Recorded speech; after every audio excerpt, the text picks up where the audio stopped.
In the 1970s, as a teenager, I first got involved in political activity through campaigning on the environment and against nuclear power.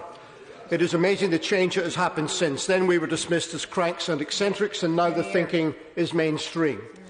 But understand that the question now is not, does human activity threaten the survival of the planet? The question is not even, do we need to do more to curb that activity? The question before us now is whether it is even possible for us to accelerate what we are doing in order to avoid a tipping point where the damage becomes irreversible and the downward trajectory unstoppable. And that point doesn't come in 2050, it comes in about 10 years' time. That's why this is an emergency, and that's why the government needs to do more.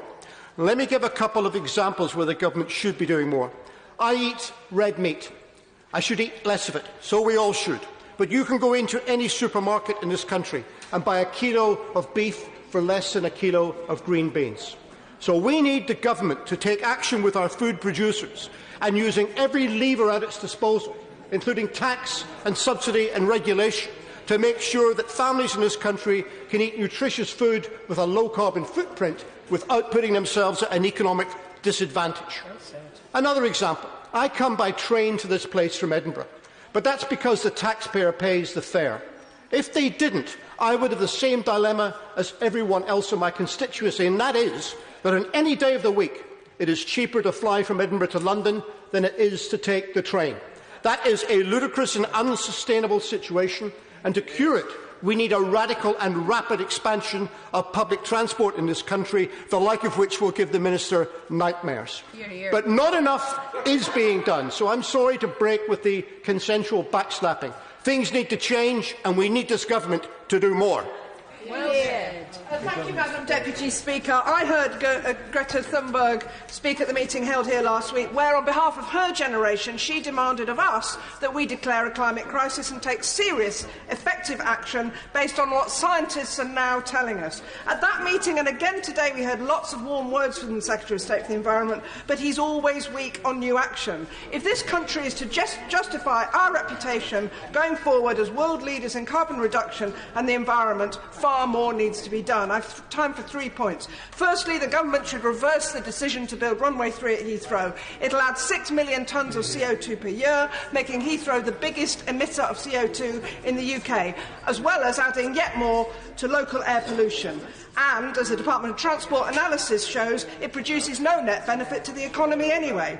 On air pollution, we've seen good work done by London Mayor Sadiq Khan, who's just introduced the ultra-low emission zone and who took the government to court over its illegal air pollution plans.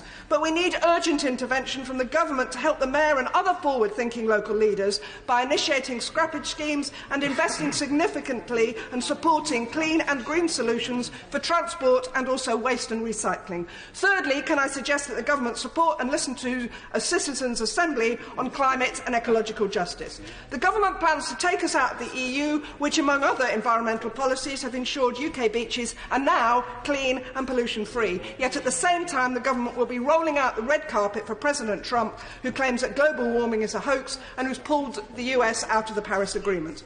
On the climate and the environmental crises, let the warm words be matched with serious action. Paul Sweeney. Thank you, Madam Deputy Speaker. I was swathing up there on my climate change knowledge, but I have to say, on behalf of my constituents of Glasgow North East, I want to declare a climate change emergency on their behalf, and the correspondence I've received is compelling about the need for that 10 years before we receive irreversible change to our climate, the likes of which we'll not be able to comprehend. And I was struck by the call from my honourable colleague from Norwich, who said we need a mission, of a national mission like we've never seen before, to solve this problem. We need to grasp it in the same way that the Americans did with the space race. We need to set national targets to decarbonise and be the first nation to truly enter into the green era of industrialisation. That is the nation that I represent, Scotland, was the first to industrialise in the Industrial Revolution. It was the most rapid industrialisation of any country in the world. We have to adopt the same sort of vigour, imagination and purpose if we are to achieve that. And I'm afraid that government at all levels is singularly failing to grasp the urgency and the burning need to adapt radically to this situation. I see, on one hand, great rhetoric, but on the other hand, I see in my constituency valuable projects that are improving the environment being defunded, such as the climate challenge funding that housing associations and other local organisations had. Yet, in one breath, the Scottish Government is declaring a climate emergency, which I welcome. Why are they defunding local projects in my constituency? Likewise, I would like to see a national project to fully develop public transport across our country. It's a critical issue that is causing social dislocation, where we're seeing privatisation and fragmentation of our public transport system in this country. Why are we not seeing a radical project to remunicipalise, reintegrate and establish affordable and convenient and comprehensive public transport across this country, in every part of this country? That would be the radical change needed. And we can utilise that to grow our industrial base as well. We have a huge capability in bus manufacturing in this country. Let's, for example, set the target to be the first nation to have complete decarbonised bus travel across this country. And that's why Labour has proposed a radical proposal for a fully free comprehensive bus service across the whole of Scotland. That's the sort of radical thinking we need. We need to have it now. This government needs to act. Alex Sobel.